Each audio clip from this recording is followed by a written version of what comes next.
Shalom Bapak Ibu Saudara. Bagaimana kabarnya pada sore hari ini? Puji Tuhan, kita semua dalam keadaan sehat ya Bapak Ibu. Saya mohon Bapak Ibu Saudara yang duduknya berada di belakang boleh maju ke depan dulu untuk mengisi bangku kosong yang ada di depan supaya nanti kalau ada jemaat yang hadir bisa mengikuti di belakangnya. Terima kasih untuk kesediaannya. Kita mau datang dalam hadirat Tuhan pada sore hari ini Bapak Ibu Saudara. Saya ucapkan sebelumnya selamat datang untuk Mbak Windy, Cisulfi yang sudah hadir di tempat ini untuk melayani kita pada sore hari ini. Dan saya juga mengucapkan terima kasih untuk Bapak Ibu yang sudah hadir pada hari ini, yang pertama kali hadir. Terima kasih sudah bergabung di MCC. Kita mau sama-sama datang dalam hadirat Tuhan pada sore hari ini, beribadah kepada Tuhan, berjumpa kepada Tuhan, untuk melepaskan segala kerinduan kita kepada Tuhan kita. Kita mau siapkan hati kita mau tundukkan kepala kita mau datang dalam hadirat Tuhan.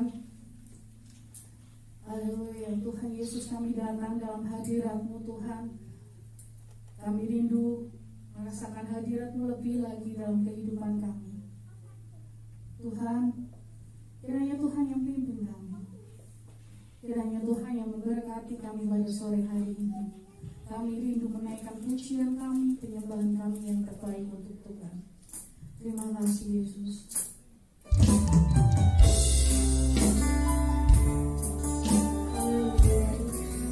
Kami datang dengan segala kerinduan kami.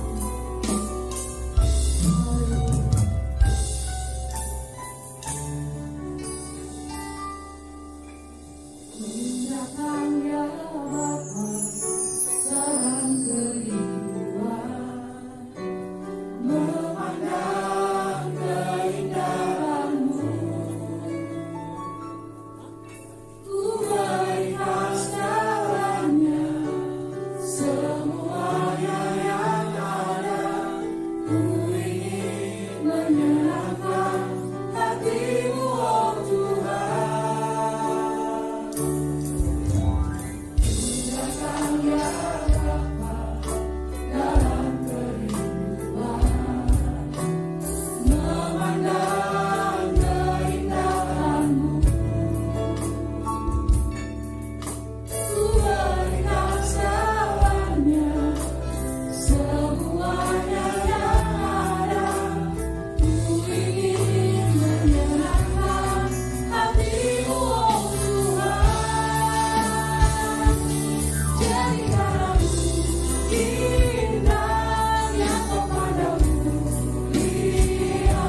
kepada Tuhan. Sore hari ini Tuhan, kami mau datang dengan sepenuh hati kami. Kami mau menyuarakan kemenangan kami di hadapan Tuhan. Kami mau bersuka cita karena Tuhan hadir di tempat ini. Terima kasih Tuhan, kami akan naikkan pujian kami dengan penuh sukacita. Kiranya Tuhan yang bertahta dalam setiap pujian kami, sehingga kami pulang tidak sama dengan kami datang. Kami diubahkan, kami dipulihkan. Terima kasih Tuhan. Hanya di dalam nama Tuhan Yesus kami siap memuji Tuhan. Haleluya. Amin. Berikan sorak-sorai yang terhebat bagi Allah kita. Haleluya. Haleluya. Siap memuji Tuhan Bapak Ibu Saudara. Kita mau naikkan pujian kita. Kita mau naikkan sorak-sorai kita. Kita mau katakan Dialah penolong kita, yang menebus kita, yang menyelamatkan hidup kita. Amin. Haleluya.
sejak dahulu, sekarang, dan selamanya. Kasih-Nya tidak berubah. Amin Bapak Ibu Saudara.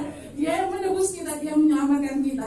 Haleluya. Kita mau katakan apa yang tidak pernah dilihat mata, Dia sediakan, yaitu Tuhan kita, Sang Penolong itu sendiri. Amin.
kuasanya tidak berubah. Kita mau siapkan hati kita Bapak Ibu Saudara untuk menerima firman Tuhan pada sore hari ini. Kita mau bawa hati kita lebih lagi masuk dalam Roh Kudus-Nya Tuhan. Kita mau buka hati kita yang lebar-lebar untuk menerima firman Tuhan pada sore hari ini. Kita mau katakan bahwa penyertaan Tuhan sempurna dari awal sampai akhir. Semuanya sempurna karena Tuhan yang menolong kita. Haleluya. Jalanmu tak terselangi oleh setiap hati kami.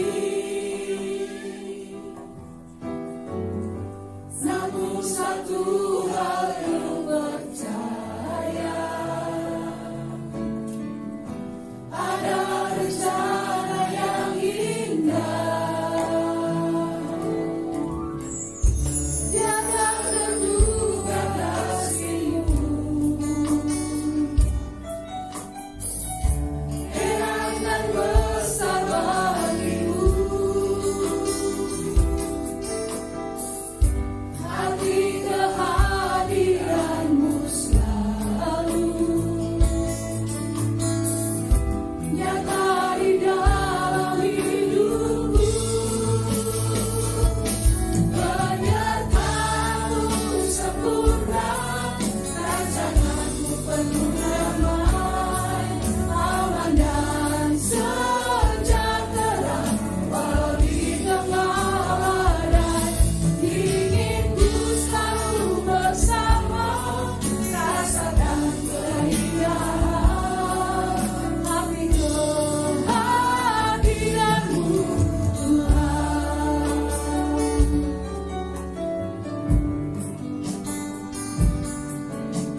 sempurna, rancanganmu penuh damai, aman dan sejahtera, walau di tengah badai. Hidupku selalu bersama, rasakan keindahan hati kehadiranmu, Tuhan menyertamu, menyertamu sempurna, rancanganmu penuh damai, aman dan sejahtera, walau di tengah badai. Hidupku selalu bersama, rasakan keindahan hati kehadiranmu, Tuhan menyertamu. Waktu dan tempat saya aturkan kepada hamba Tuhan, menyampaikan firman Tuhan. Aman dan sejahtera, walau di tengah badai. Inginku selalu bersama, rasakan keindahan hati kehadiranmu, hati kehadiranmu, hati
Besar kuasa-Mu, sungguh dahsyat Engkau Tuhan.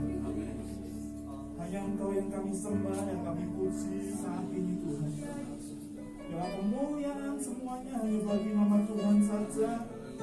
Dan kami bersyukur buat sore hari ini kesempatan kami boleh bersekutu bersama-sama dengan saudara-saudara kami Tuhan.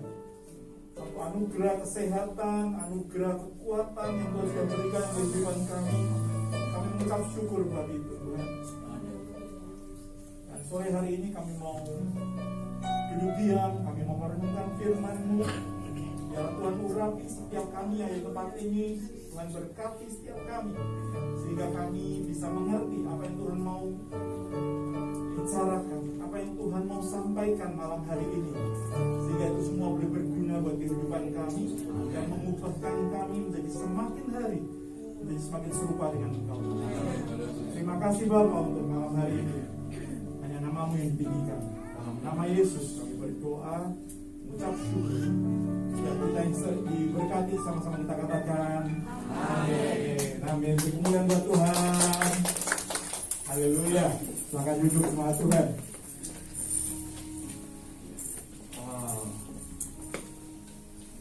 Puji Tuhan. Shalom teman Tuhan. Puji Tuhan, saya sangat bersyukur dan sangat diberkati dan sangat-sangat terhormat bisa berdiri di depan saudara semua di tempat ini sore hari ini. Terima kasih untuk Pak Daniel membagikan tempat ini dan juga Ibu, terima kasih untuk undangannya. Ya, perkenalan singkat karena minggu lalu sudah dikenalkan secara singkat. bahwa hari ini saya datang bersama dengan istri saya yang paling cantik, yang katanya kayak mirip kayak artis Kroya, gitu ya. Bukan Korea, tapi artis Kroya katanya. Ya, ini istri saya, mantan pacar saya.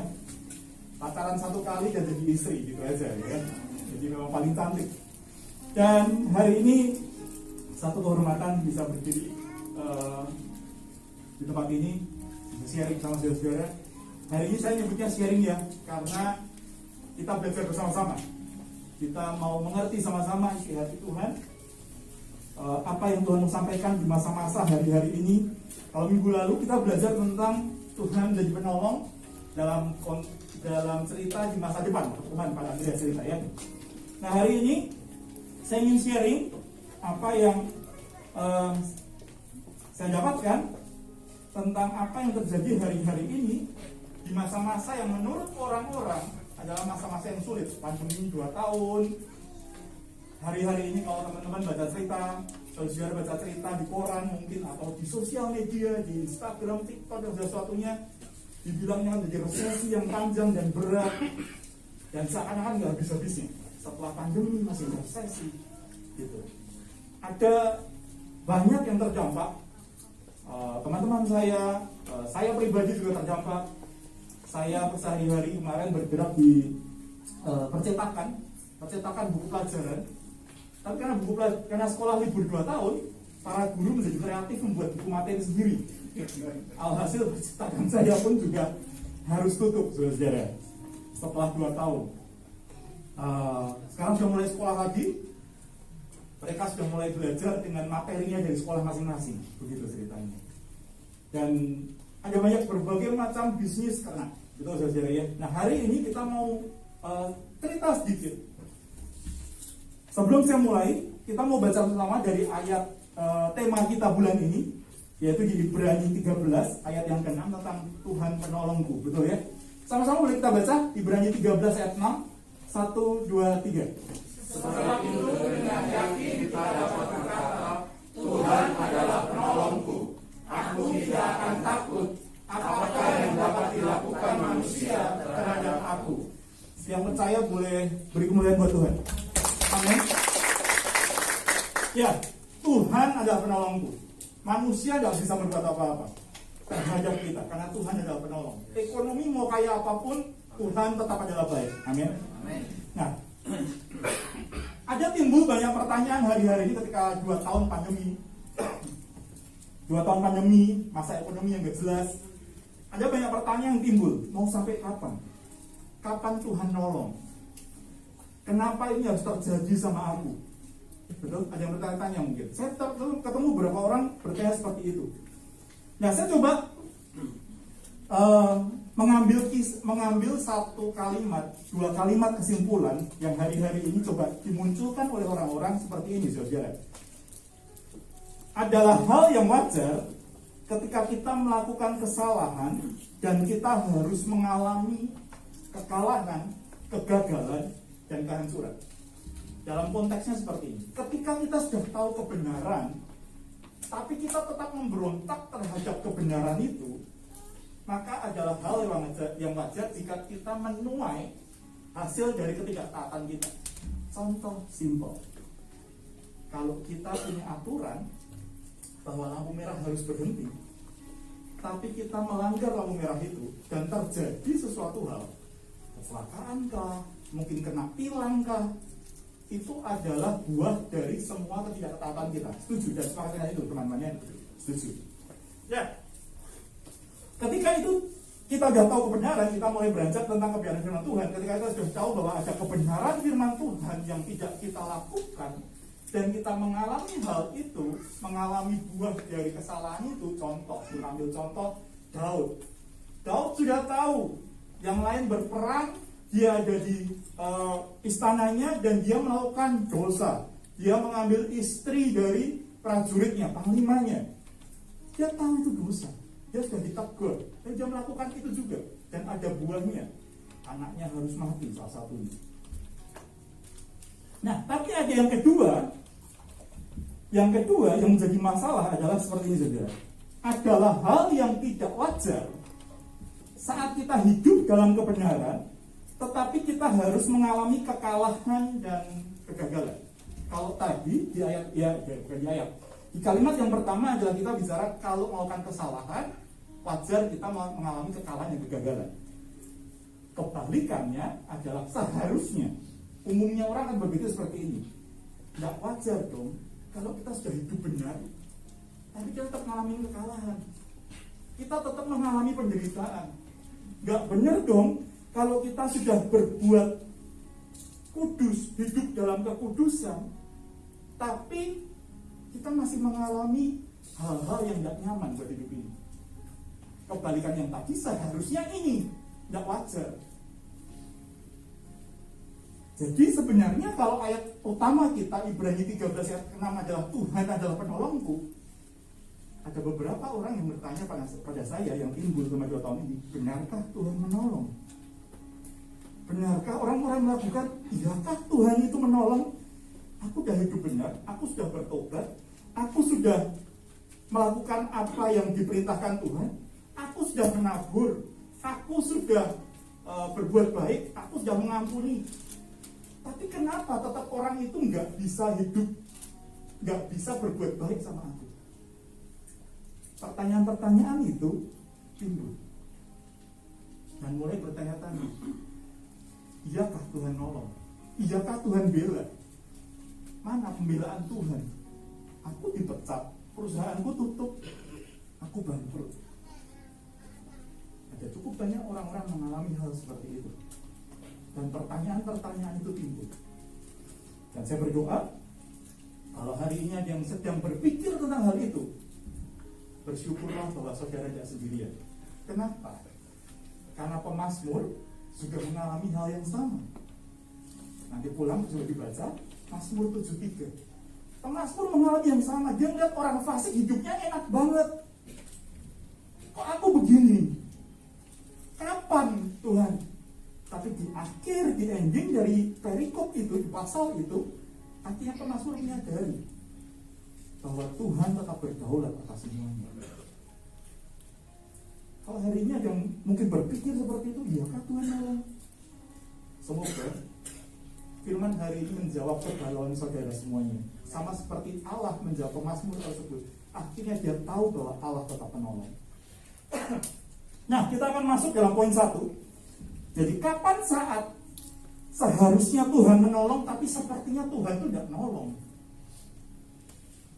Ada saatnya ketika Tuhan tuh harusnya, kok kayaknya harusnya nolong ya, karena aku hidup benar, aku hidup kudus, tapi kok Tuhan tidak nolong? Yang pertama adalah saat Tuhan sedang mewujudkan rencananya dalam hidup kita. Jadi kapan Tuhan tidak menolong, tapi seharusnya Tuhan nolong? Tuhan, aku udah gak kuat, kenapa kamu gak tolong aku? Ternyata ini jawabannya. Saat Tuhan sedang mewujudkan rencananya dalam hidup kita. Contohnya, saudara masih ingat kisah Yusuf? Kisah yang sangat-sangat luar biasa. Saya izin membahasakan Yusuf adalah dengan kata-kata saya atau aku. Kenapa? Karena kebetulan nama baptis saya juga Yusuf. Jadi izin saya boleh menyampaikan yang sama ya, aku gitu ya. Nah, kenapa saya ambil kisah Yusuf ini? Siapa yang setuju dengan saya Yusuf adalah orang benar? Setuju ya? Hidupnya benar. Dia nggak berbuat kesalahan. Bahkan Kejadian ke-9 ayat 2 mencatat Tuhan menyertai Yusuf sehingga ia menjadi seorang yang selalu berhasil di mana dia berada. Ada yang namanya Yusuf lagi hari ini? Di tempat ini? Ada nggak? Yusuf? Kalau ada, kita saudara berarti.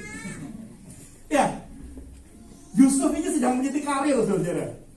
Meniti karir dari seorang budak menjadi kepala rumah tangganya Potifar. Dan apa yang dikerjakannya selalu berhasil. Hingga suatu hari, sekalipun dia hidup benar, godaan tetap ada. Jadi kalau saudara merasa dia hidup benar, jangan merasa saudara tahan godaan. Godaan tetap ada, saudara. Tapi Yusuf tetap tahan karena dia tahu firman Tuhan. Dia tahu kebenaran, dia tetap menjaga integritasnya sehingga Tuhan menyertainya, tapi fitnahan dan godaan tetap ada. Kisah Potifar menggoda Yusuf menurut saya itu bukan cuma sekali dua kali. Itu mungkin sudah berulang sekali Tante Pot itu goda dia, gitu ya. Sudah berulang kali dan dia sudah berusaha untuk menolak Tante Pot supaya tidak goda lagi. Setuju sama saya kalau Potifar ini pejabat tinggi di Mesir, setuju ya? Dan seorang pejabat tinggi tidak mungkin punya istri yang tidak menarik, betul? Tante Pot ini menarik, tapi Yusuf hidup dalam kebenarannya. Dan hasil dari hidup dalam kebenarannya apa? Masuk penjara. Dia hidup benar, saudara. Seharusnya dia bisa berkata sama Tuhan, loh Tuhan, aku masih hidup benar loh Tuhan. Kok yang masih begini? Kok kamu nggak bela aku? Kok kamu nggak nolong aku? Saudara bisa bayangkan, kalau di zaman sekarang kita masuk, bukan kita, jangan kata kita, orang yang dihukum penjara itu jelas ya, toh 6 bulan, toh setahun, toh 5 tahun, betul? Di zaman lalu kalau sudah masuk penjara itu nggak tahu keluarnya kapan, saudara. Senang-senangnya saya penjara, iyalah ceritanya gitu, nggak jelas. Dan kenapa Yusuf sampai minta tolong sama juru minum dan juru makan? Ingatlah aku bahwa aku ini tidak bersalah, dia bilang. Kenapa? Karena dia tahu ini tidak ada kejelasannya, mau keluar kapan dia nggak tahu. Dan kalau saya membahasakan Yusuf nyata saya mungkin akan kecewa pada Tuhan maksudnya. Hidup dah benar, berintegritas, dari kecil di sio-sio, ya. Tapi tetap dia berusaha dan dia tetap hidup benar sampai dia masuk penjara. Bahkan di dalam penjara dia pun juga diberkati dan disertai Tuhan, betul? Yang membantu kepala penjara, dia dipercaya oleh kepala penjara. Jadi dimanapun dia ada, Yusuf disertai Tuhan. Dan menurut saya ini yang menyakitkan. Disertai tapi nggak ditolong. Disertai Tuhan tapi nggak ditolong. Pertanyaannya, mengapa Tuhan tidak menolong Yusuf, saudara? Karena poin satu tadi, karena Tuhan sedang menggenapkan rencananya dalam hidup Yusuf. Beberapa kronologis perjalanan Yusuf, saudara. Saya coba singkat beberapa kronologisnya. Jika dia tidak dibenci kakak-kakaknya, bagaimana Yusuf dapat dijual oleh kakak-kakaknya? Setuju sama saya? Yusuf itu dibenci. Karena kebencian kakak-kakaknya, hingga Yusuf dijual. Ketika Yusuf dimasukkan dalam sumur kering, kira-kira Yusuf berdoa ya? Saya percaya Yusuf berdoa, Tuhan tolong aku. Dan akhirnya kakaknya tarik dia ke atas. Puji Tuhan, Tuhan tolong aku. Ini kok ya baru itu dijual. Tetap aja. Kenapa Tuhan tidak bela? Pertolongan Tuhan ada, tapi dia tetap dijual. Jika dia tidak dijual jadi budak, bagaimana dia bisa di Mesir dan bertemu dengan Potifar? Tuhan bisa intervensi loh. Tuhan bisa saja mengirimkan malaikatnya dan ngomong sama kakak-kakaknya, ini anakku. Bisa saja. Tapi Tuhan nggak berbuat seperti itu.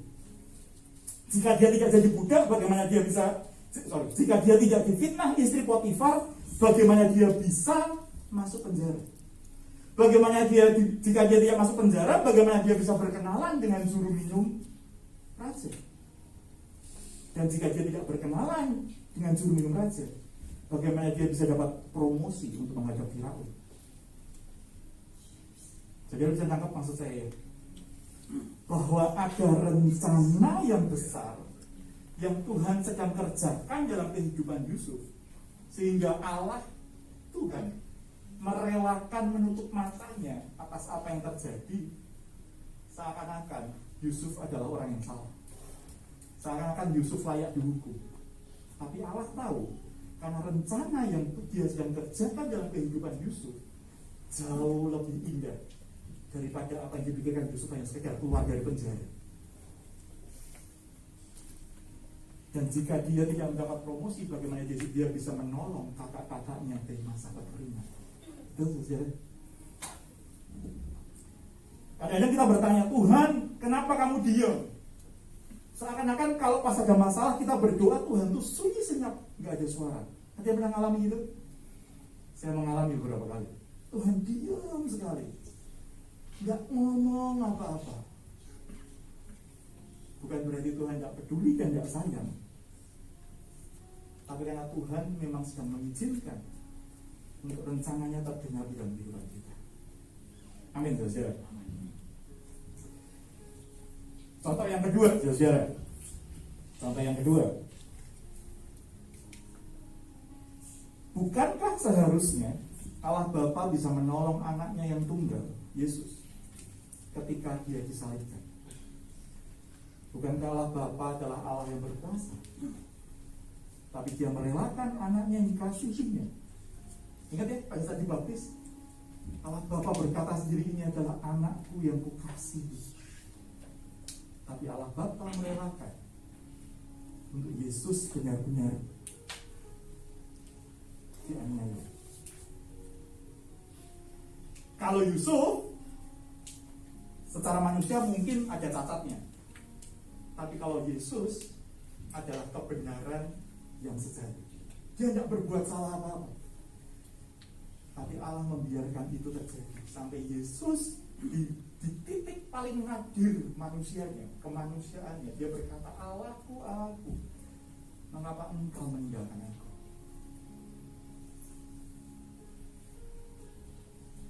Allah Bapa membiarkan itu terjadi karena memang ada rencana yang indah yang sedang dikerjakan. Kalau saudara ingat, ada satu kisah bahwa sebenarnya Allah Bapa tidak perlu mengintervensi atas penyaliban Yesus. Kalau Yesus mau, Yesus adalah Allah yang berkuasa untuk turun dari kayu salib, betul? Dia diejek, dia dihina, coba berdoa dong, minta Allah untuk membebaskan kalau memang kau Allah. Turun dari salib itu, firman keras ini. Matius 26 ayat 52 sampai 54. Maka kata Yesus kepadanya, masukkan pedang itu kembali ke dalam sarungnya. Ini kisah ketika Petrus berusaha untuk membantu dan membela Yesus. Ingat, Petrus bisa membantu dan membela Yesus, tapi Yesus menolak. Sebab barang siapa menggunakan pedang akan binasa oleh pedang. Tapi tetap telinganya prajurit itu tetap kepotong ya. Itu kalau nggak ditahan sama Yesus, mungkin yang kepotong lehernya. Dan mukjizatnya lebih besar saja. Telinganya itu balikan kepalanya yang pasang, gitu kan? Ayat yang 53. Atau kau sangka bahwa aku tidak dapat berseru kepada Bapakku supaya segera mengirim lebih dari 12 pasukan malaikat membantu aku? Sebenarnya Yesus ini bisa untuk minta Allah Bapa mengirim malaikat untuk membantu dia. Petrus tidak perlu turun tangan untuk mengeluarkan pedangnya. Tapi Yesus sadar, ini jawabannya kenapa Yesus bisa menerima apa yang terjadi dalam hidupnya. Jika begitu, bagaimanakah akan digenapi yang tertulis dalam kitab suci yang mengatakan bahwa harus terjadi demikian? Kalau Bapa sampai intervensi atas rencana penyaliban Yesus, kita semua tidak ada di sini, saudara. Kalau Bapa sampai intervensi, MCC nggak ada, saya juga nggak ada, dan kita nggak perlu menyembah Yesus posisinya. Betul? Tapi karena Bapa tidak membela, karena Bapa sedang melakukan penggenapan rencananya atas penyelamatan manusia, penebusan dosa manusia. Makanya Bapa memalingkan mukanya ketika penyaliban Yesus. Dia merelakan anak yang tunggal untuk disalibkan karena rencananya atas kasihnya dalam kehidupan kita, penebusan dosa. Jadi kalau saudara hari ini merasa Tuhan diam saja, percaya Tuhan tidak diam.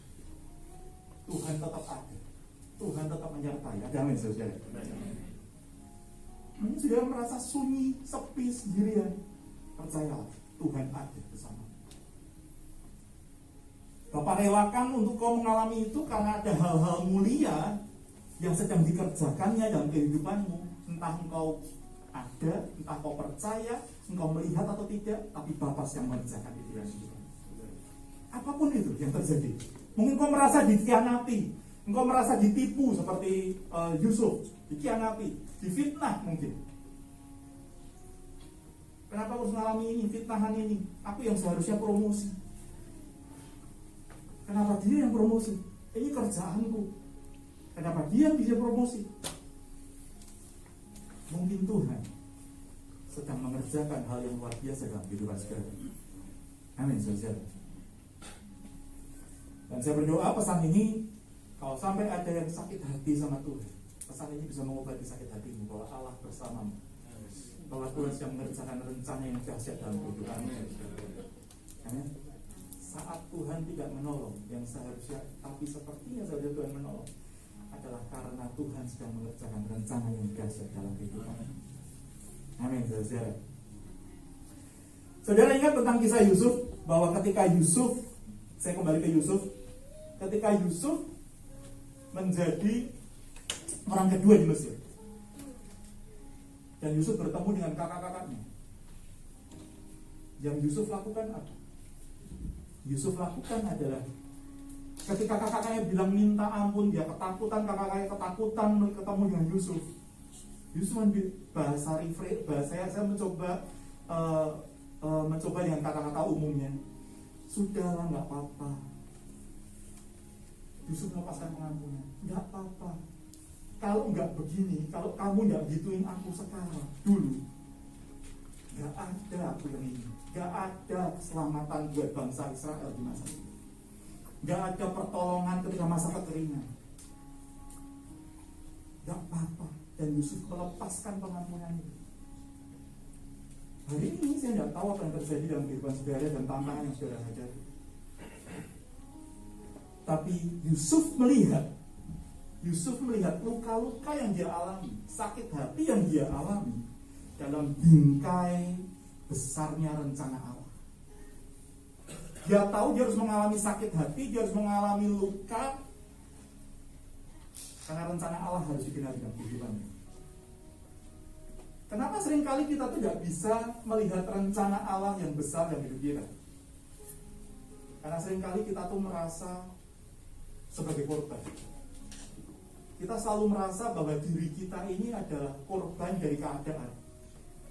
Gara-gara dia yang promosikan, aku jadi gini kan, aku jadi gak naik gaji, dan segala sesuatunya. Karena gak naik gaji, akhirnya aku jadi gak bisa beli rumah, aku gak bisa cicilan KPR, dan segala sesuatunya.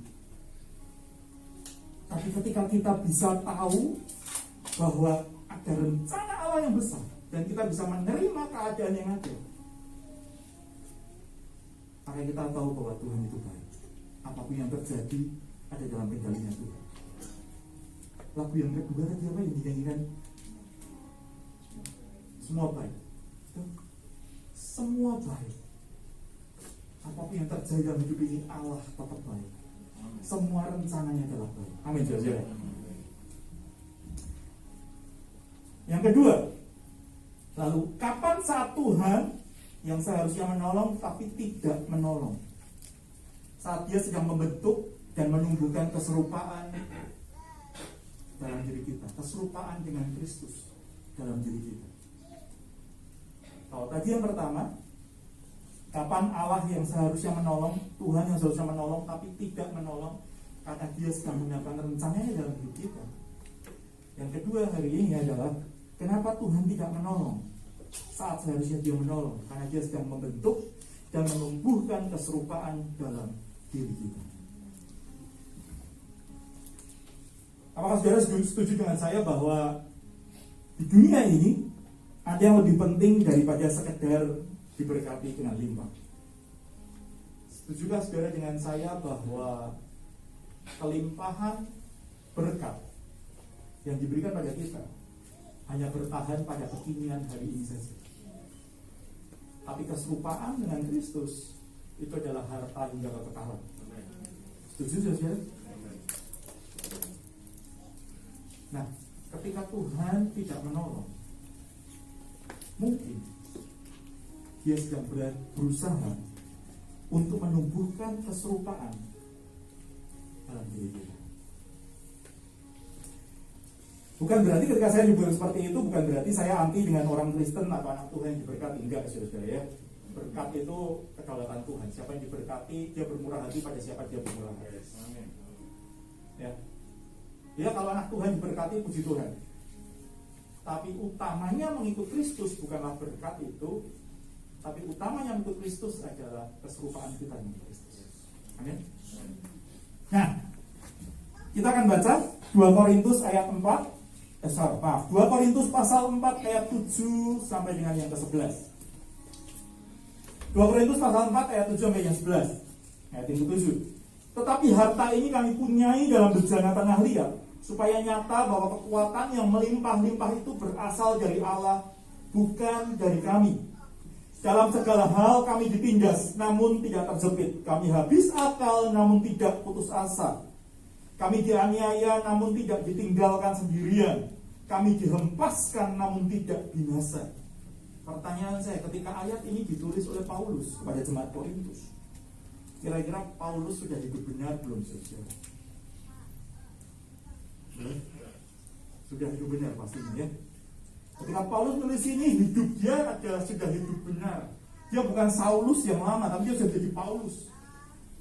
Dan seharusnya kalau kita kembali ke poin yang awal, seharusnya kalau orang hidup benar, harusnya dibela dan ditolong Tuhan, betul? Tapi di sini ayat yang 9, kami dianiaya. Ayat yang ke-10, kami senantiasa membawa kematian Yesus di dalam tubuh kami, supaya kehidupan Yesus juga nyata di dalam tubuh kami. Sebab kami yang masih hidup ini terus-menerus diserahkan kepada maut. Orang benar loh ini, Paulus loh ini. Paulus yang luar biasa loh. Terus-menerus diserahkan kepada maut karena Yesus. Supaya juga hidup Yesus menjadi nyata di dalam tubuh kami yang fana ini. Jadi, kalau orang benar mengalami penderitaan, kalau orang benar diizinkan Tuhan mengalami penderitaan, Paulus mengalami itu. Dan tujuan Allah salah satunya adalah menumbuhkan keserupaan dengan Kristus dalam hidup Paulus. Dan itulah yang terjadi dalam hidup kita. Kalau kita baca ayat ini, sebab kami yang masih hidup ini terus-menerus diserahkan kepada maut karena Yesus, supaya juga hidup Yesus menjadi nyata di dalam tubuh kami yang fana ini. Siapa yang percaya? Siapa yang setuju dan percaya bahwa Yesus ada dalam diri kita? Boleh katakan? Amin. Seharusnya kalau Yesus ada dalam hidup kita, bisa nggak hidup kita hidup benar seperti Yesus? Seharusnya bisa. Setuju ya? Sangat bisa. Karena Yesus ada dalam hidup kita. Tapi problemnya adalah seringkali kita masih hidup dalam daging. Tantangan kita adalah kita menyalibkan kedagingan kita. Seperti cangkang yang harus dipecahkan supaya Yesus itu keluar dari dalam hidup kita. Daging ini harus disalibkan saudara. Dan melalui kejadian-kejadian yang ada, kejadian-kejadian yang kita alami, itu mendewasakan kita untuk kita lebih lagi serupa dengan Kristus. Tuhan sengaja, Allah sengaja tidak menolong kita, karena Dia tahu bahwa sebenarnya kekuatan kita, dalam arti kekuatan Allah dalam diri kita, masih bisa menanggung segala itu. Jadi Tuhan berkata bahwa segala percobaan tidak melebihi kekuatan kita, betul? Seringkali kita membatasi kekuatan kita ya hanya apa yang kita mampu. Tapi sebenarnya Allah tahu di dalam diri kita ada kekuatan yang lebih besar daripada itu, yaitu kekuatan Allah sendiri. Dan kita membatasi, aduh, aku tidak mampu lagi. Ketika masa pandemi kemarin, ada yang tahu cerita tentang robot trading? Tahu ya? Banyak yang jadi korban robot trading, betul kan? Saya pernah ikut, saudara. Saya cerita, saya pernah ikut. Saya kerja di bank. Saya ikut kenapa? Karena saya ingin tahu model bisnisnya kayak apa. Di bulan Desember, ketika saya ikut, saya izin sama istri. Ikut ya. Ya wis, beneran saudara, saya dapat hasilnya. Setiap bulan saya dapat. Tapi di bulan ke berapa ya? Bulan ketiga, bulan keempat istri mulai gak nyaman. Sudah diambil aja lah. Belajarnya cukup. Karena emang tujuan saya mau belajar. Saya mau tanya, dasarnya apa kok ini bisa seperti ini? Dan mereka menjawab dengan berbagai macam cerita. Akhirnya di bulan Desember saya ambil. Biasa leader-leader di atas, jangan diambil, ini bagus segala sesuatunya gitu kan. Saya bilang, sudah saya butuh dulu, ada saudara yang butuh. Saya ambil. Dan ternyata bulan Januari, Februari, Maret mulai meletus ya jelas. Dan dari teman-teman saya yang ikut, saya mendengar ada banyak orang yang mengakhiri hidupnya gara-gara robot trading karena kejar-kejar hutang dan sebagainya. Ada banyak orang tua yang sakit, tidak bisa berobat karena sama anaknya uangnya diikutkan robot trading. Terkadang kita ini mengalami kondisi yang tidak enak karena kesalahan kita. Tapi bisa juga yang kedua, tadi saya cerita, terkadang kita mengalami hal yang tidak enak itu karena Tuhan mengizinkan. Dan dalam perkara robot trading saya mau bilang bukan Tuhan mengizinkan, memang itu kesalahan saya ada kesalahan orang-orang gitu ya. Jangan kira, wah Tuhan kenapa robot tradingnya meletus, kenapa tidak boleh lindungi. Ngomong itu salahmu, nah nggak tahu itu ilegal kok ya diikuti, kan gitu kan? Sering kan dengar gitu? Iya aku ikut, tapi ternyata kita nggak sadar itu kesalahan kita. Itu karena kebodohan kita sebagai manusia. Nah jadi kenapa Paulus mengalami keadaan yang tidak enak? Sepertinya Tuhan tidak menolong, bukan karena Tuhan tidak peduli sekali lagi saudara-saudara, tapi karena Tuhan ingin mengajarkan tentang keserupaan dengan dia dalam kehidupannya. Paulus diberikan duri dalam daging dalam hidupnya, supaya kekuatan Allah itu nyata dalam kehidupannya. Bukan Paulus yang dahsyat, bukan Paulus yang hebat, yang bisa memuridkan sekian banyak otak, tapi Tuhan yang memampukan dalam kehidupannya sehingga dia bisa hidup.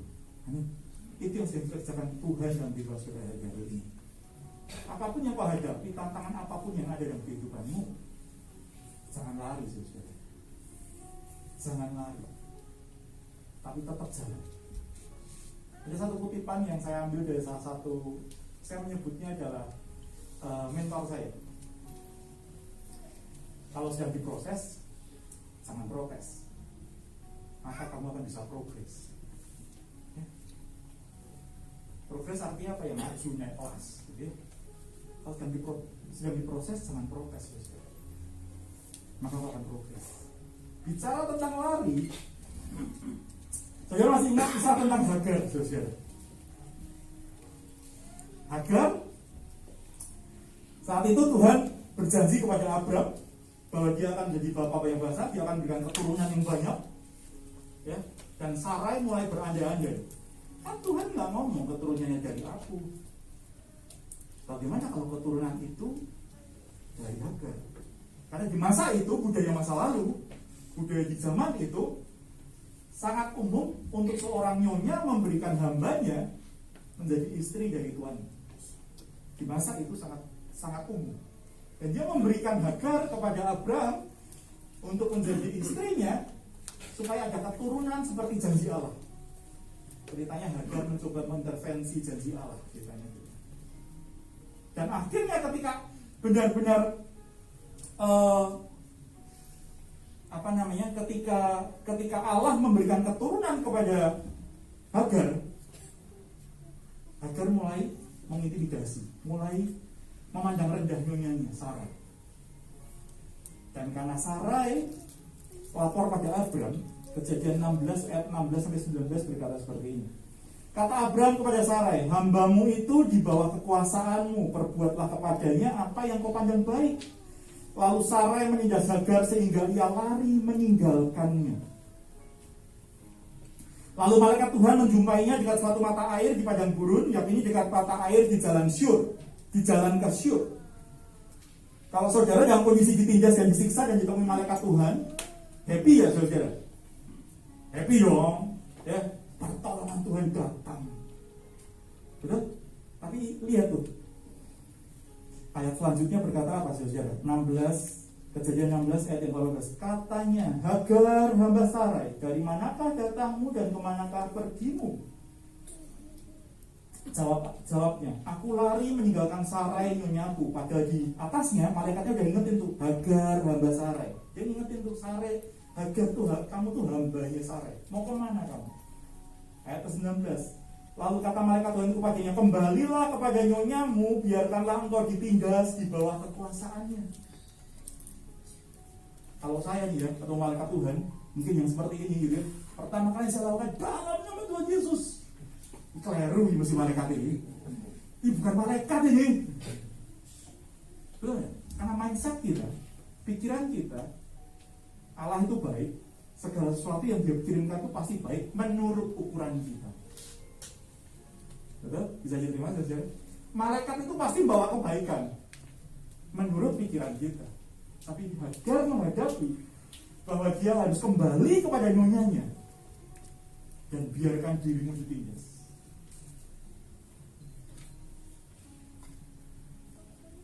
Kita tuh seringkali lari dari kenyataan, lari daripada didikan, lari daripada tuntunan Tuhan. Karena segala sesuatu itu tidak sesuai dengan pikiran dan logika kita. Kita mengkotakkan kuasa Allah dan rencananya hanya sebatas pikiran kita. Padahal rencana Tuhan jauh di atas pikiran kita. Sejauh langit dari bumi, betul? Kita lari dari kenyataan dan kita tidak mau dibentuk. Kita tidak mau dibentuk. Kita tidak mau mengalami didikan Tuhan. Berulang kali saya mengalami ketika saya butuh pertolongan Tuhan, tapi yang saya terima adalah didikan Tuhan. Belum bentuk pertolongan yang saya tahu, tapi ternyata setelah didikan itu muncul, ternyata pertolongan Tuhan ada, cuman bentuknya berbeda daripada apa yang kita pikirkan. Tuhan itu kreatif, setuju saudara? Kita sering kali membatasi bahwa dulu tuh Yusuf tuh ditolong model begini. Mungkin loh ya, mungkin aku juga ditolong cara yang sama. Dan kita mulai mengkotakkan. Hari Rabu lalu saya ngobrol sama teman ketika kita dalam kelompok sel, dan teman itu cerita bahwa mukjizat yang dilakukan Allah dalam mukjizat yang dilakukan Yesus semasa hidupnya itu tidak ada yang diulangi, semuanya kreatif, semuanya hal yang baru. Menyembuhkan orang dengan cara ada yang dijamah, ada yang pakai ludah, gitu ya, ada banyak macam hal. Dan seringkali kita membatasi bahwa kalau aku mau sembuhkan aku harus dijamah sama Pak Daniel dulu. Kalau Pak Daniel kemarin pas libur pergi gitu ya dia menjamah aku ya sembuh. Betul? Healing ceritanya Pak Daniel sama keluarga besar ya Pak ya. Nah itu kadang-kadang kita tuh membatasi bahwa rencana Tuhan, apa yang Tuhan harus lakukan tuh harus sesuai dengan apa yang kita mau. Tapi ternyata itu yang membuat kita merasa tidak adil. Tuhan tidak adil. Aku sudah hidup benar, kenapa aku difitnah? Yusuf berkata seperti itu. Tuhan tidak adil. Aku ini disiksa sama nyonyaku, kenapa aku harus kembali ke nyonyaku? Hagar mungkin berkata seperti itu. Tapi dalam proses pendidikan, dalam proses pembentukan keserupaan dengan Kristus, tidak ada yang namanya keadilan. Kalau adil, maka kita akan menjadi produk-produk yang gagalnya Tuhan. Padahal Tuhan sesuatu yang sempurna. Tuhan adalah Allah yang sempurna. Kalau Yusuf menuntut keadilan, dia tidak akan mendapatkan dan dia mendapatkan keadilan itu, Yusuf tidak mungkin jadi Perdana Menteri di Mesir. Ya. Kalau Hagar mendapatkan keadilan, ya, tidak ada janji Allah di bawahnya. Di ayat yang ke-20, di ayat yang ke-10 segala sesuatu. Di ayat berikutnya kan dikatakan bahwa Hagar menerima janji. Dia kembali, tapi dia menerima janji bahwa keturunannya kan jadi bangsa yang besar juga.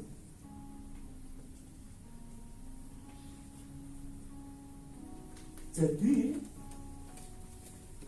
dalam satu proses pembentukan keserupaan dengan Kristus itu tidak ada keadilan, tapi yang ada adalah penyertaan Tuhan. kita pasti dikuatkan dan dimampukan. Amin. Sekalipun kita bilang Tuhan dan gak kuat, tapi Tuhan tahu kita kuat. Saya beberapa kali mengalami masa pandemi juga bertanya-tanya sama Tuhan, Tuhan ini mau kayak apa?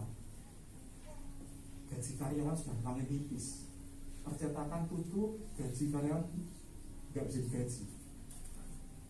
Semua perusahaan kan punya cash flow yang terbatas pastinya ya. Teman-teman yang bekerja di perusahaan, teman-teman yang usaha sendiri pasti tahu bahwa kita dalam usaha itu ada batasnya. Saya ketika perusahaan percetakan tutup, saya harus terima gaji. Puji Tuhan, berkat Tuhan, saya mulai dibantu untuk buka satu usaha yang baru.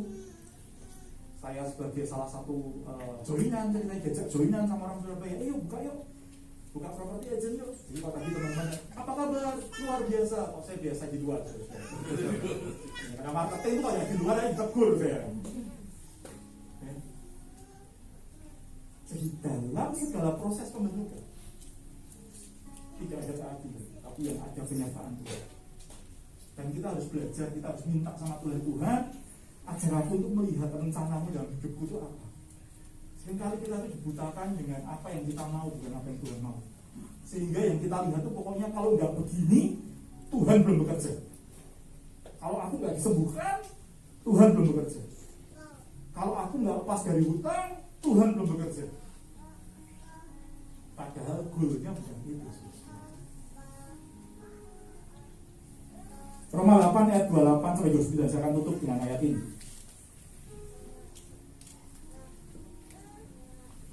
Kita tahu sekarang bahwa Allah turut bekerja dalam segala sesuatu untuk mendatangkan kebaikan bagi mereka yang mengasihi Dia, yaitu bagi mereka yang terpanggil sesuai dengan rencana Allah. Sebab semua orang yang dipilihnya dari semula, mereka juga ditentukannya dari semula untuk menjadi serupa dengan gambaran anaknya, supaya ia, anaknya itu, menjadi yang sulung di antara banyak saudara. Segala sesuatu yang terjadi dalam hidup kita, saudara, segala sesuatu yang terjadi dalam hidupmu hari ini, Allah turut bekerja. Goalnya adalah supaya kita menjadi serupa dengan gambaran anak. Kita dimampukan menjadi serupa dan segambar dengan anak. Kalau hari ini kau masih belum mengerti mengapa semua terjadi, berhentilah bertanya, Tuhan, mengapa ini semua terjadi? Tapi cobalah untuk percaya hatimu. Kalau kau nggak melihat tangannya, percayalah hatinya saja bahwa Tuhan itu baik. Karakter Tuhan cuma satu, Dia itu baik. Karakter Tuhan cuma satu, Dia itu maha kuasa. Ya, apapun yang terjadi, Allah turut bekerja dalam segala sesuatu untuk mendatangkan kebaikan bagi kita. Tujuannya, segala kebaikan yang terjadi dalam hidup kita melalui rencana Tuhan adalah untuk serupa dan segambar dengan anaknya. Amin, saudara-saudara. Jadi apapun yang terjadi, tetap percaya hati. Amin. Yang mau setuju sama saya berangkat tangan. Beri kemuliaan buat Tuhan. Amin. Jadi stop kecewa sama Tuhan ya saudara. Stop kecewa sama Tuhan. Mulai berjalan dengan iman percaya bahwa Dia ada bersama dengan Tuhan. Amin. Tuhan memberkati. Saya itu saja Pak Daniel. Terima kasih kesempatannya. Memberkati. Sekali lagi boleh beri kemuliaan buat Tuhan kita. Terima kasih banyak Tuhan diri. Kalau Bapak Ibu jemaat Tuhan di tempat ini panggil saya, ada yang Pak memang, tapi ada juga yang Mas, ada yang Om, ada yang Daniel. Bebas kalau ini. Di sini manggil saya bebas Pak. Ada juga yang manggil Papi. Bisa saya.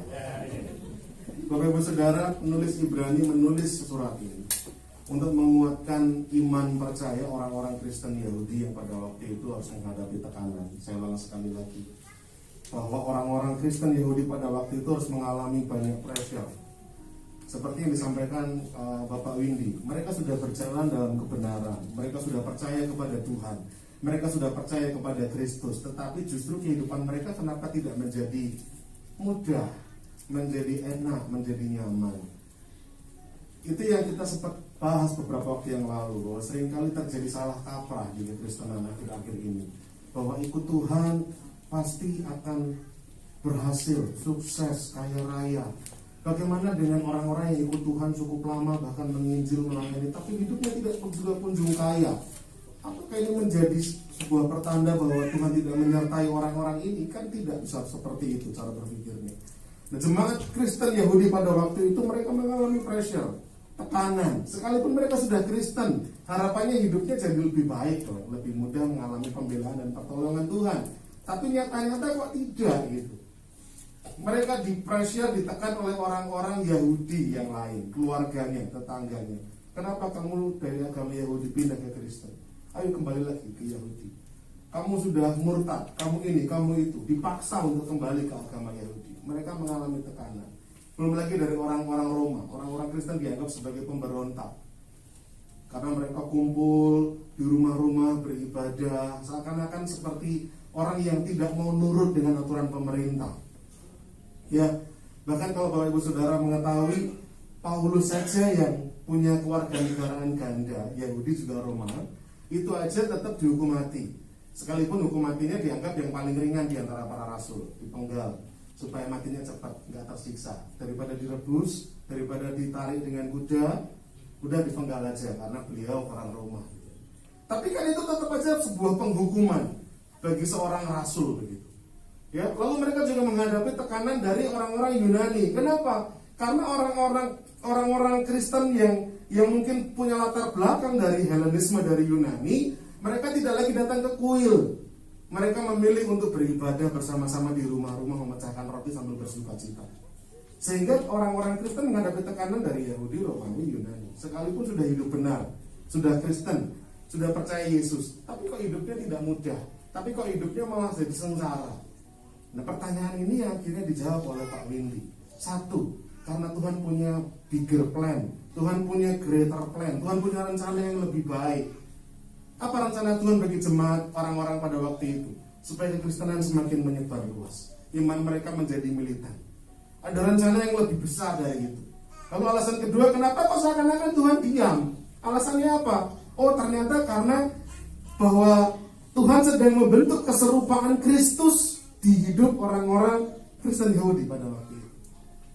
Bapak Ibu Saudara, saya mau bukakan satu ayat buat Bapak Ibu Saudara, beberapa ayat sebenarnya rangkaian. Kita buka sebentar sebelum kita tutup sesi khotbah kita. Ibrani pasal 12 ayat yang pertama sampai ketiga. Mari kita jadikan pelajaran firman Tuhan hari ini untuk kita mengingat bahwa kalau rasa-rasanya Tuhan belum menolong kita hari ini, bukan berarti Tuhan tidak menyertai kita. Amin. Kalau kita merasa seakan hidup kita kok begitu sulit, begitu tidak nyaman, oh Tuhan sedang meninggalkan saya, bukan seperti itu ceritanya. Ibrani 12 ayat 1 sampai 3 kita buka bersama-sama.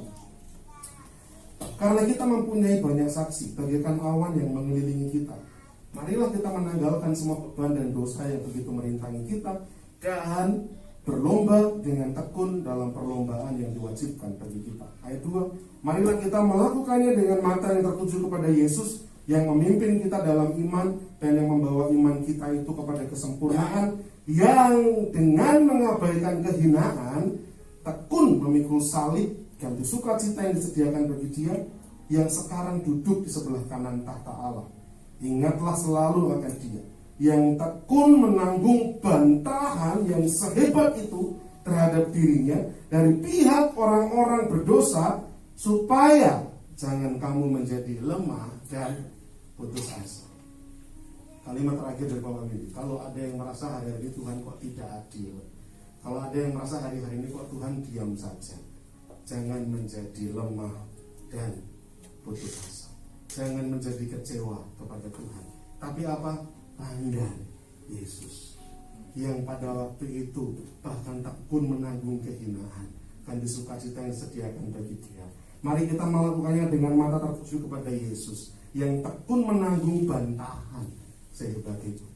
Bayangkan, beberapa hari sebelumnya orang-orang Israel berteriak Hosana, Hosana bagi sang raja sambil melambai-lambaikan daun palma. Beberapa hari kemudian mereka berteriak, salibkan Dia, salibkan Dia, salibkan Dia. Itu harus menanggung bantahan sehebat itu.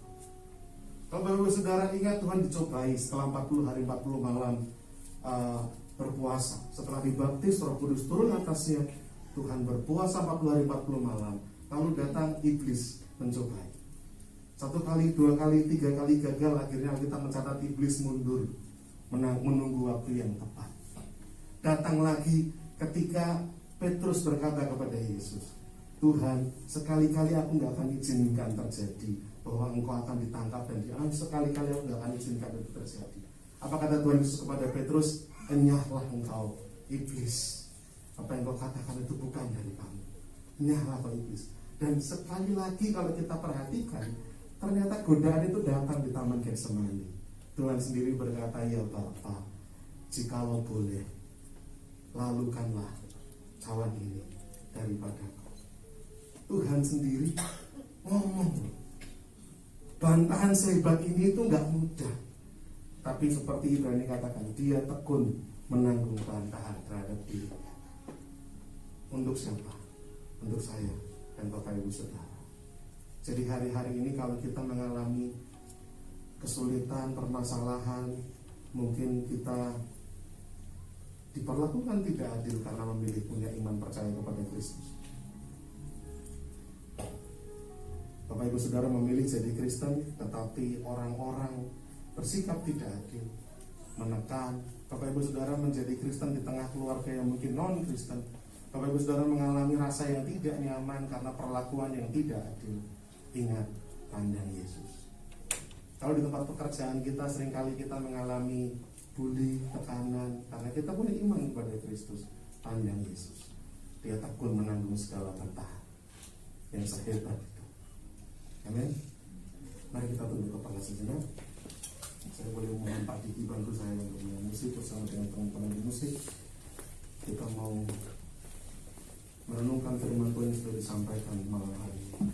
Kalau hari-hari ini kita semua menghadapi saat-saat yang seharusnya Tuhan tolong kita, tapi kok Tuhan sepertinya diam. Seharusnya saat ini adalah saat yang pas untuk Tuhan tolong saya. Seharusnya Tuhan bisa mengerjakan mukjizat-Nya. Seharusnya tangannya yang ajaib mampu mengangkat saya. Tapi kenapa itu tidak terjadi? Hari ini kita mendengarkan jawaban. Karena Tuhan punya rencana yang lebih baik di depan sana. Bapak Saudara percayalah akan hal itu. Dan karena Tuhan mau, karakter kita semakin disempurnakan seperti Kristus. Mari tunduk kepala sejenak. Yesus.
sampai ke surga dalam jalanku, sampai ke surga.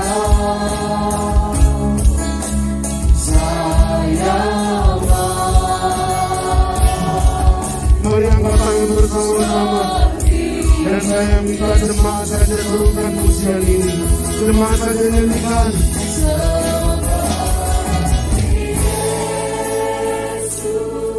Katakan bersama-sama. Ya, ini yang kami minta. Yes. Untuk menjadi serupa seperti Engkau dalam ketaatan dan ketekunan kami. Ini yang kami minta. Ya, mampukan kami, mampukan kami. Ya, oh ya Yesus Tuhan, saya mau. Bersama-sama dalam serupa dan mengangkat tangan.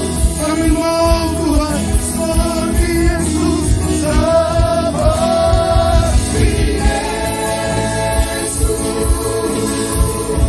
seperti Yesus.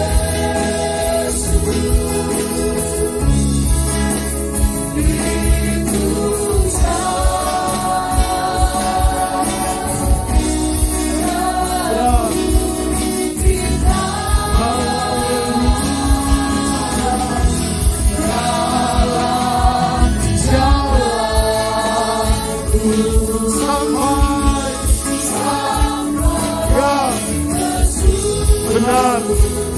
Haleluya. Saya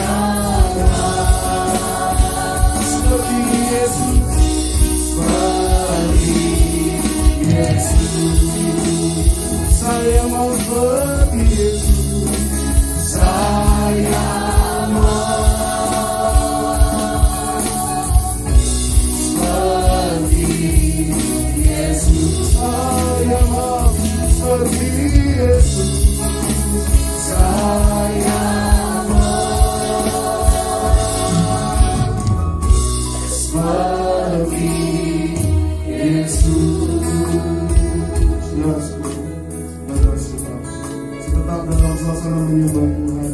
Dan saya mohon dengan hormat Ibu Sylvia akan memimpin kita dalam doa peneguhan firman Tuhan.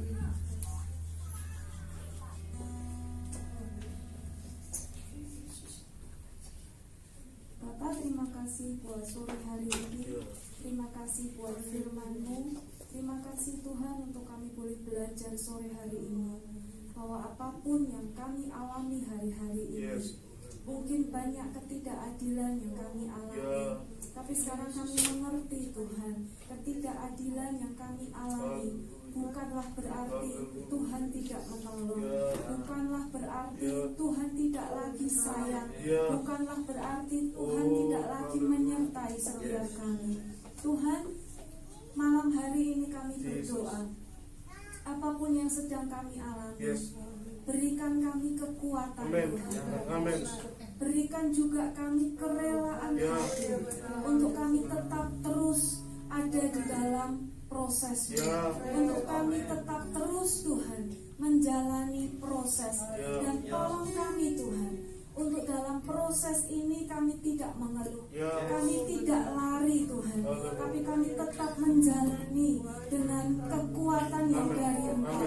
Tuhan, beri kami sukacita-Mu, sehingga apapun yang sedang kami alami, kami boleh menjalaninya dengan kekuatan dan sukacita surgawi. Terima kasih Tuhan. Biarlah Tuhan tolong kami untuk kami melihat bahwa goal kami, tujuan kami bukan sekedar doa-doa kami dijawab, tapi yang menjadi goal kami, biarlah makin hari kami boleh makin serupa, kami boleh makin menyenangkan hati-Mu. Terima kasih Tuhan.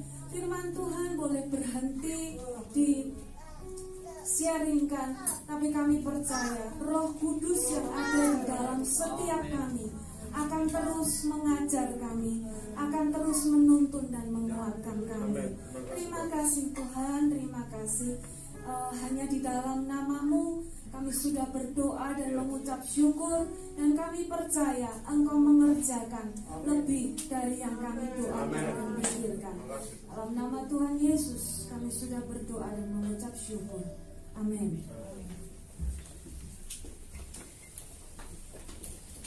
Puji Tuhan, Bapak Ibu diberkati oleh firman Tuhan pada sore hari ini. Amin. Kita bersyukur Bapak Ibu Saudara, jika hari-hari ini kita bertanya-tanya, hari ini Tuhan jawab setiap pertanyaan kehidupan kita yang mungkin kita nggak ngerti jawabannya, dan Tuhan kasih hari ini. Puji Tuhan.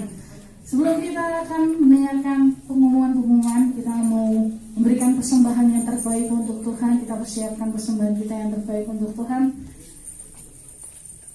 Pelayan-pelayan persembahan bisa mempersiapkan diri untuk maju ke depan. Nanti saya minta Ibu Sirun untuk berdoa untuk persembahan. Segala puji syukur kami naikkan kehadirat-Mu ya Tuhan, Allah Bapa kami dalam surga. Tuhan telah menyertai, memberkati ibadah kami dari awal pertengahan hingga saat ini ya Tuhan. Kami telah mendengarkan sebagian dari firman-Mu, dan saat ini Tuhan kami akan memberikan persembahan Tuhan dari apa yang Tuhan berikan kepada kami. Tuhan berkati, sucikan persembahan kami ya Tuhan. Biarlah persembahan ini berguna untuk kerajaan Tuhan di muka bumi ini. Terima kasih Bapa di sorga. Biarlah tangan-tangan yang mengelola persembahan ini, biarlah Tuhan berkati agar supaya semuanya menjadi baik adanya. Terima kasih Bapa di sorga. Dalam nama Tuhan kami Yesus Kristus kami berdoa dan mengucap syukur kepada Bapa di sorga. Haleluya. Amin. Kita mengiringi persembahan kita dengan pujian Taburlah Makan Kau.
Setiap persembahan boleh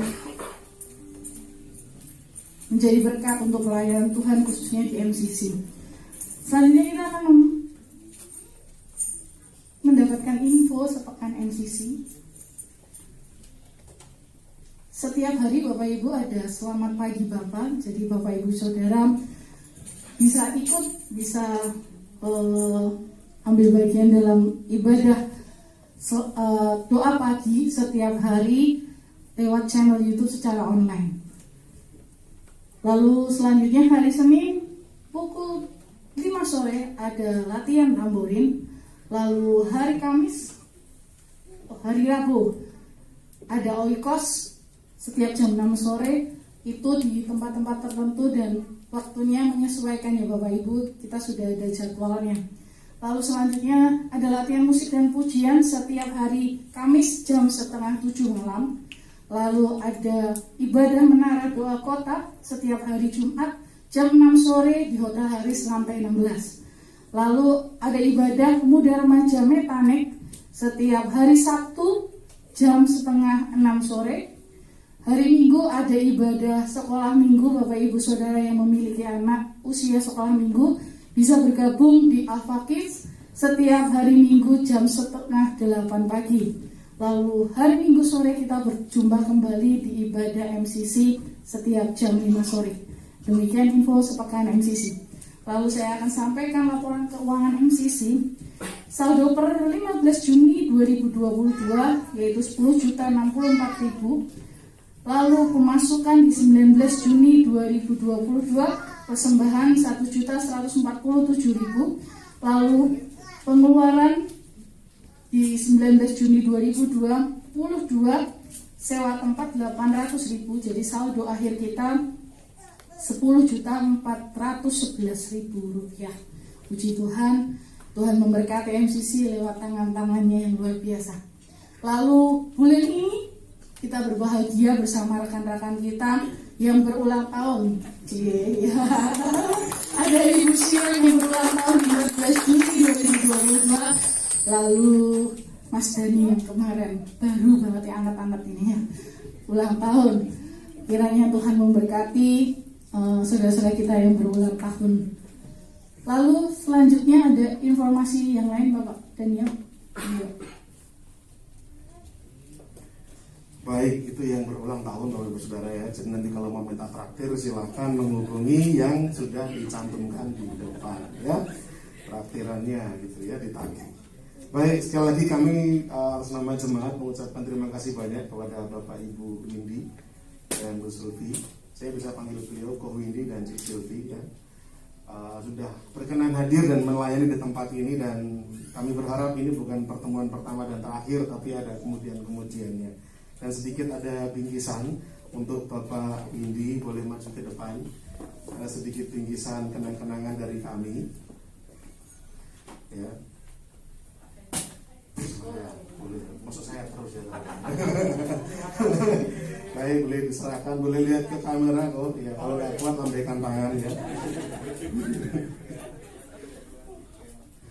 Sekali lagi terima kasih banyak Windy dan Sylvie. Jangan dilihat nilainya, tapi lihatlah cintanya. Yes. Dan saya juga dari tempat ini mengucapkan selamat datang bagi Bapak Ibu Saudara yang pertama kali hadir. Boleh kalau tidak keberatan, saya undang untuk bangkit berdiri. Yang pertama kali hadir untuk kami boleh menyapa. Yang pertama kali hadir pada hari ini boleh bangkit berdiri. Selamat datang Ibu, Bapak, Ibu selamat datang. Pak, selamat datang, boleh kembali duduk. Semoga peranan kami berkenan di hati. Kalau ada kurang-kurang mohon maaf ya, dan sekiranya ada waktu ke depan semoga tidak kapok untuk hadir bersama-sama, berbakti dan beribadah bersama dengan keluarga besar MCC di tempat ini. Baik, sekali lagi terima kasih kehadirannya, dan kemudian nanti kita juga akan berdoa untuk rekan-rekan pemuda remaja yang 6, 7, 8 Juli akan retret. Tinggal menghitung hari, 10 hari lagi. 10 hari lagi. Bapak Ibu Saudara mohon dukungan doanya, semua berjalan dengan baik, dengan lancar, sehingga teman-teman bisa mengisi liburan mereka dengan hal-hal yang baik dan positif tentunya ya. Sekalipun ternyata ada yang sebagian libur, tapi ada yang PKL. Ya, jadi nanti yang PKL kami coba bantu dengan buatkan surat izin. Semoga diizinkan. Tapi kalau tidak diizinkan jangan nekat ya, terus jangan ngamuk dan segala macam, jangan ya. Ingat, kita tetap harus taat, tetap harus nurut dengan tempat di mana kita memang punya tanggung jawab ya. Tapi sekiranya bisa, puji Tuhan, nanti Tuhan yang akan tolong semuanya. Baik, itu saja pengumuman tambahan dari saya. Yang ulang tahun sudah, retret sudah, ada lagi dari sekolah minggu? Tidak ada? Aman semua ya. Dan tidak ada yang sakit, semua dalam keadaan baik, sehat, puji Tuhan.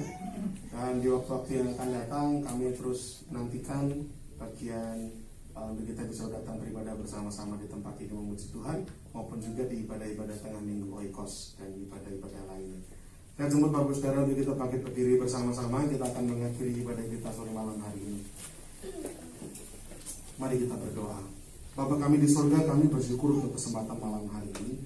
Kami bersekutu, kami menaikkan pujian pengagungan kami bagi Tuhan.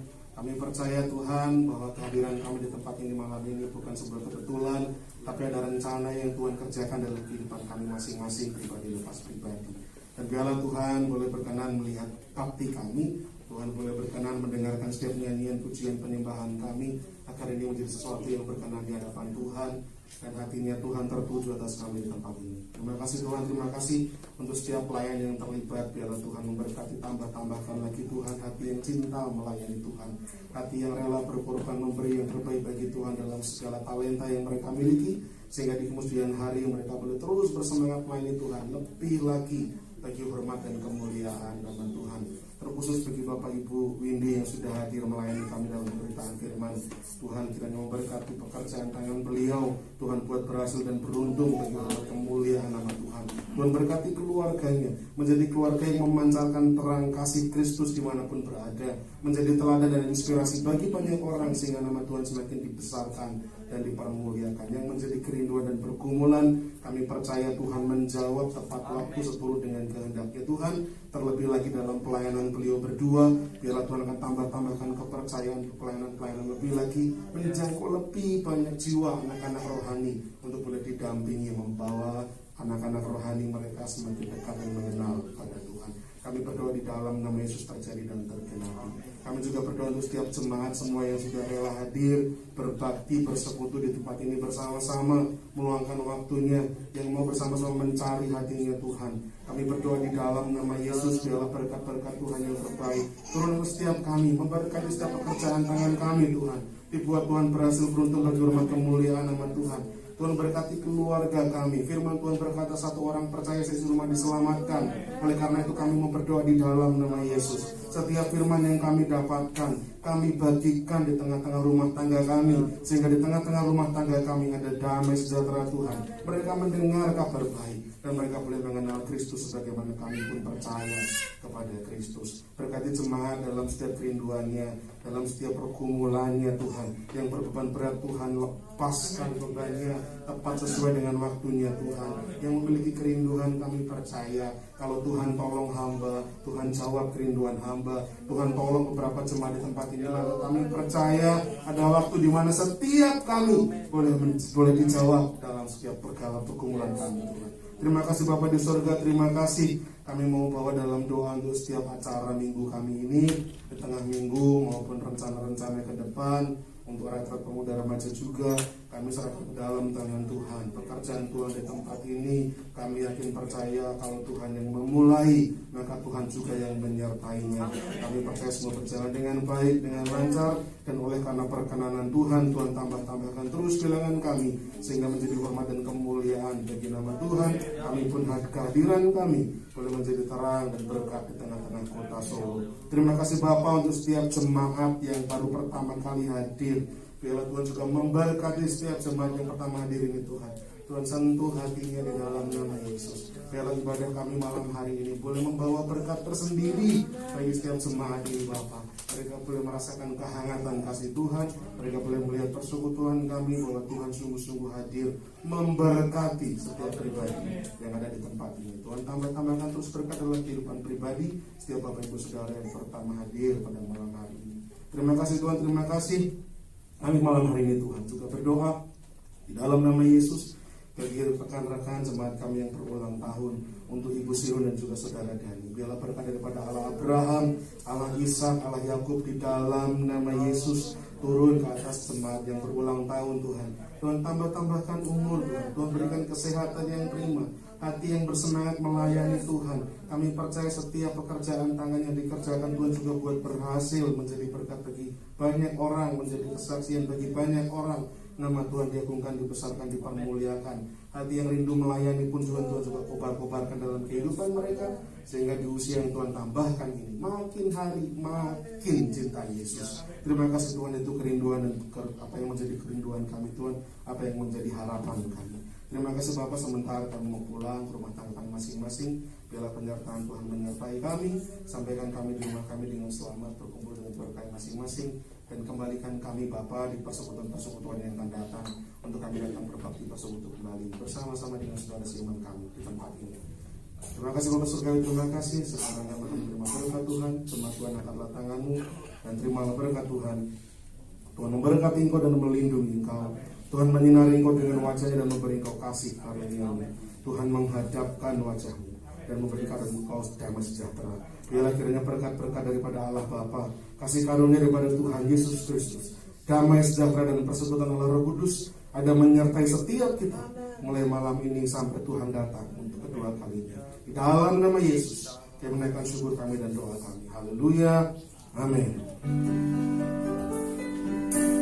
Bila engkau bersamaku,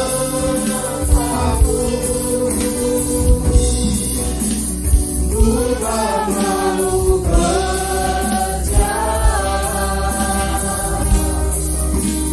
ku menuju Tuhan, pimpin langkahku dengan kasih karunia-Mu. Pimpin langkahku setiap waktu, berjalan dalam Roh-Mu. Nyatakan Tuhan kemuliaan-Mu, dan berjalanlah denganmu. Nyatakan Tuhan kemuliaan-Mu, dan berjalanlah denganmu. Nyatakan Tuhan kemuliaan-Mu,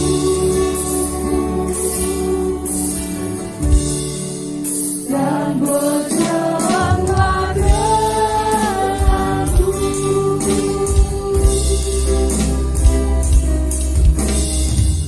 Selamat pulang, Tuhan Yesus memberkati.